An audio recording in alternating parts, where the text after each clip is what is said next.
UP का एक ज़िला है बिजनौर और इसी बिजनौर ज़िले का एक व्यक्ति अपनी पत्नी को एक थैली लाकर देता है। कहता है कि इसके अंदर मीट रखा है, इसको बना लेना, इसको पका लेना। बस मैं यूँ बाहर गया और बाहर बस जाकर थोड़ी देर में लौट कर आता हूँ। जैसे ही उसकी पत्नी ने उस थैले को उठाया और उस थैले को उठाकर देखा तो उसकी पत्नी बेहोश होकर ज़मीन पर गिर जाती है। कुछ देर के बाद उसका पति वापस लौट कर आता है। अपनी पत्नी को बेहोशी की हालत में देखने के बाद बाहर दौड़कर जाता है और पड़ोस की महिला को बुलाकर लेके आता है। वो महिला घर में आती है और आने के बाद उस महिला को जगाने की, उसको होश में लाने की काफ़ी कोशिश करती है, लेकिन सफलता नहीं मिलती। इसके बाद उस महिला को बेहोशी की हालत में डॉक्टर के पास लेके जाते हैं और कुछ देर के बाद जब उस महिला को होश आता है तो वो ज़ोर ज़ोर से रोने लगती है, ज़ोर ज़ोर से चीखने लगती है। उसके रोने की, उसकी चीखने की आवाज़ों को किसी तरह से शांत किया जाता है। उस महिला से कहा जाता है, डॉक्टर कहते हैं कि परेशान होने की ज़रूरत नहीं है, तुम हॉस्पिटल के अंदर हो, जो भी परेशानी है, जो भी दिक्कत है, साफ साफ बताओ। तब वो महिला कहती है कि उसका पति ने एक थैली लाकर दी थी, उसके अंदर एक इंसान का हाथ रखा हुआ था और वो कहता है कि इसे बनाकर पकाकर खिला दो। बस मुझे समझ नहीं आया कि वो आखिरकार इंसान का हाथ कहाँ से लेके आया है। ये बात गांव के प्रधान के माध्यम से पुलिस तक पहुंचती है और पुलिस मौके पर आती है और उस व्यक्ति को हिरासत में लेती है और पता चलता है कि उस व्यक्ति ने किसी व्यक्ति की चिता से उस हाथ को चुराया था और चुराने के बाद अपनी थैली में रखकर पत्नी को दिया था कि इसको बना देना, इसे बनाकर खाएंगे।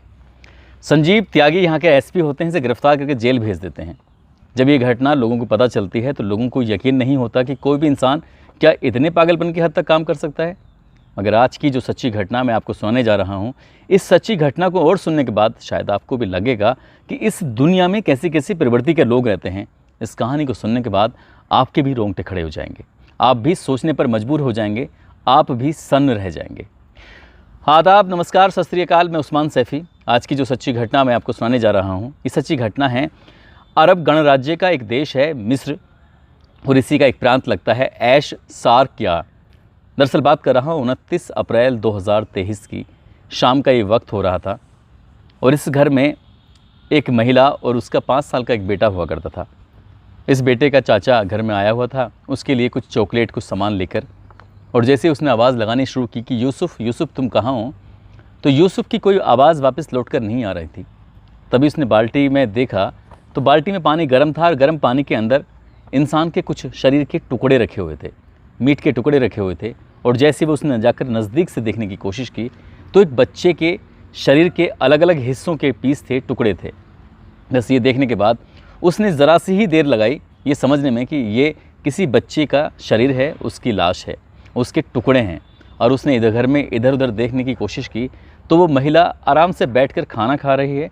उसने पूछा कि भाभी तुम क्या खा रही हो, तो उसने बताया कि मैंने इंसानी कौरमा बनाया है, तुम खाओगे क्या। बस इतना कहना था कि उस लड़के ने ज़ोर ज़ोर से चीखना और चिल्लाना जब शुरू किया है तो उस घर के अंदर जो गांव लगता है आबू शालबी, यहाँ पर आसपास के लोगों का जमघट लग जाता है। ये चीख पुकार सुनने के बाद जब लोग बड़ी संख्या में इस घर में आ जाते हैं तो लोगों ने अपनी आंखों से देखा कि बाल्टी के अंदर शरीर के अलग अलग हिस्से पड़े हुए हैं, हाथ भी हैं, पैर भी हैं, धड़ भी है, लेकिन सर गायब था। बस पुलिस मौके पर पहुंचती है और पुलिस ने आने के बाद इस घर में जो एक महिला है जिसकी उम्र लगभग 29 साल के आसपास होती है, हाना जिसका नाम था, उसको हिरासत में लिया जाता है। और हिरासत में लिया जाता है तो महिला सबसे पहले यही कहती है कि उसे पता नहीं है, उसकी जो मानसिक स्थिति है ना वो ख़राब है और इसलिए पता नहीं उसने क्या कर दिया है। लेकिन पुलिस ने जब उससे अपने तरीके से बातचीत करने की कोशिश की और जब उसने सवालों के जवाब दिए तो सवालों के जवाब देने के बाद लगता ही नहीं था कि वो महिला मानसिक रूप से परेशान है या उससे कोई दिक्कत है। तो वो कहती है कि लगभग 5 साल पहले उसके पति ने उसे शर्त रखी थी कि तुझे मेरे माँ और मेरे बाप के साथ रहना होगा, लेकिन वो चाहती थी कि वो अपने पति और अपने बेटे के साथ रहे। बेटा जब उसका 1 साल का हुआ करता था, गोद में था, माँ का दूध पीता था और इसके अलावा उसके पास कोई चारा भी नहीं था। लेकिन इस महिला ने उसके अपने सास और अपने ससुर के साथ रहने से साफ इनकार कर दिया था और इसी बात को देखते हुए पति और पत्नी में आए दिन झगड़ा होता था, मारपीट होती थी और महिला ने उससे साफ साफ इनकार कर दिया कि मुझे अब तुम्हारे साथ रहना ही नहीं है। पति कहता था कि तुम्हें मेरे साथ रहना है, माँ और बाप के साथ रहना है, हमारा एक छोटा सा परिवार है, हम साथ साथ रहेंगे तो ज़्यादा सही रहेगा, इस बच्चे की परवरिश में दादा और दादी का योगदान रहेगा तो बहुत अच्छा रहेगा। लेकिन उस महिला ने साफ इनकार कर दिया और उसने कोर्ट में अर्जी दी कि वो अपने पति से तलाक चाहती है।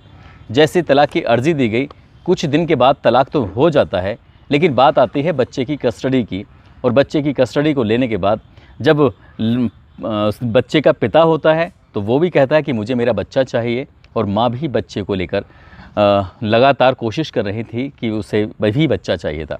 अब दोनों अपने अपने तरीके से कोशिश कर रहे थे, लेकिन कोर्ट की अभी लगातार तारीख पे तारीख पड़ रही थी और एक के बाद एक साल ये वक्त गुजरता चला जाता है। लगभग 4 साल बीत जाते हैं।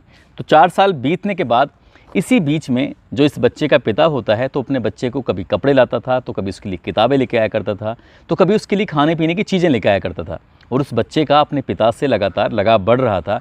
बच्चा धीरे धीरे बड़ा हो रहा था। जब 5 साल का बच्चा हो जाता है, बहुत ही जल्द कोर्ट का फैसला भी आने वाला था और इस महिला को ऐसा लगने लगा, हाना को, कि ये जो बच्चा है उसका यूसुफ, वो कहीं ना कहीं उसके हाथ से निकल जाएगा।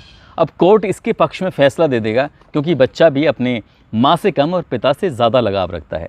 तभी उसे गुस्सा आता है और उसने 29 अप्रैल 2023 को अपने ही उस बच्चे को, जिसे गोद में खिलाती थी, जिससे बहुत सारी बातें किया करती थी, जिससे अपना अकेलापन दूर किया करती थी, उसके सर में 1-2 नहीं लगभग 4 बार उसने बहुत भारी वस्तु मारी, जिसका उस बच्चे को बिल्कुल भी अंदाज़ा नहीं था, बिल्कुल भी इल्म नहीं था। वह बच्चा बेहोश होकर गिर जाता है। उसके बाद अपने ही बालक को वो खींचते हुए लेके जाती है बाथरूम के अंदर, गला घोंटती है और उसकी हत्या कर देती है। जब उसकी सांसें पूरी तरह से थम जाती हैं, जब उसका शरीर धीरे धीरे ठंडा हो रहा था, तब उस महिला ने उस बच्चे की लाश को ठिकाने लगाने की बजाय उसके शरीर के अलग अलग टुकड़े करने शुरू कर दिए। उसके शरीर के अलग अलग टुकड़े कर रही थी। उसके अंदर की जो गंदगी थी, आंत ओंचड़ी वगैरह जो, जैसे क्या किसी जैसे कसाई किसी मुर्गे को या किसी भैंस को या किसी बकरे को का मीट बनाता है, गोश्त बनाता है, ठीक उसी तरह से अपने बच्चे के साथ वो पेश आ रही थी। उसकी गंदगी को अलग निकाल कर रख रही थी और उसके शरीर के जो सही हिस्से थे, जिसका मीट बन सकता था, जिसको वो खा सकती थी, उसको वो अलग रख रही थी। और रखते रखते उसने एक बड़े से बर्तन में रखती है और उस बड़े से बर्तन को सजा के सीधा रख देती है चूल्हे पर, और उसे तब तक उबालती रहती है जब तक वो पूरी तरह से उबल नहीं जाता। उसके बाद उसने उस बर्तन को अलग रखा, उसमें से सर निकालती है और सर निकालने के बाद उसके पीस करती है। पीस करने के बाद उसका वो कौरमा बनाती है और कौरमा बनाने के बाद आराम से इत्मीनान से बैठकर खा रही थी। इससे पहले कि उसे पूरी तरह से खा पाती, तुरंत ही उसका देवर घर में आ जाता है कुछ सामान लेके, जिससे बच्चे के लिए अक्सर घर से कोई ना कोई आता था। इस बात की कोर्ट से भी अनुमति थी कि उस बच्चे से उसके परिवार का कोई भी सदस्य कभी भी मिल सकता है, कोई एतराज़ नहीं होना चाहिए। और जब भी कोई आता था तो उस बच्चे के लिए कुछ खाने पीने की चीज़ें लेके आया करता था, उसके लिए चॉकलेट वगैरह लाया करता था।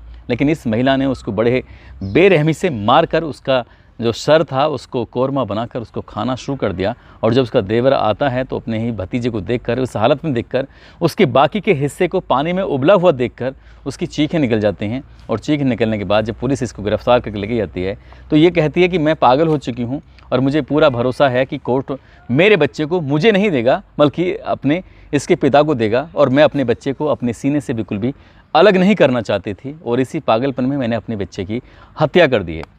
जब ये बात सोशल मीडिया के माध्यम से, अखबारों के माध्यम से जब ये लगातार प्रकाशित हो रही थी, तो ये उस मिस्र की सीमाओं को पार करते हुए दुनिया के अलग अलग हिस्सों में, अलग अलग कोनों में जब खबर पहुंचती है तो इस महिला का क्रूर चेहरा दुनिया के सामने आता है। उस महिला को देखने के बाद कोई भी ये अंदाज़ा नहीं लगा सकता कि वो महिला आखिरकार अपने ही बच्चे का कत्ल ऐसे कैसे कर सकती है। जब ये बात लोगों के सामने आती है तो लोगों को यकीन नहीं हो रहा था कि एक माँ ने जिसको 9 महीने पेट में रखा, एक माँ ने जिस बच्चे को लगातार 4 साल तक पाल रही थी, एक माँ जो अपने ससुराल वालों से, अपने पति से अलग रह के उसकी बेहतरीन परवरिश कर रही थी, उसको एक झटके में आखिरकार कैसे ख़त्म कर सकती है। पुलिस अभी इस मामले की जांच पड़ताल में जुटी है और पुलिस की कोशिश है कि इस महिला को कड़ी से कड़ी सज़ा दी जाए, ताकि दुनिया में एक संदेश, एक मैसेज जाए कि जो भी इस तरह के गंदे घिनौने कृत्य काम करेगा उसको किसी भी कीमत पर बख्शा नहीं जाएगा। दोस्तों, इस पूरे घटनाक्रम को सुनाने का उद्देश्य किसी को परेशान करना नहीं है, किसी का दिल दुखाना नहीं है, बल्कि आपको जागरूक करना है, आपको सचेत करना है। आप जहां भी रहें अपना ख्याल रखें, सुरक्षित रहें। जय हिंद, जय भारत।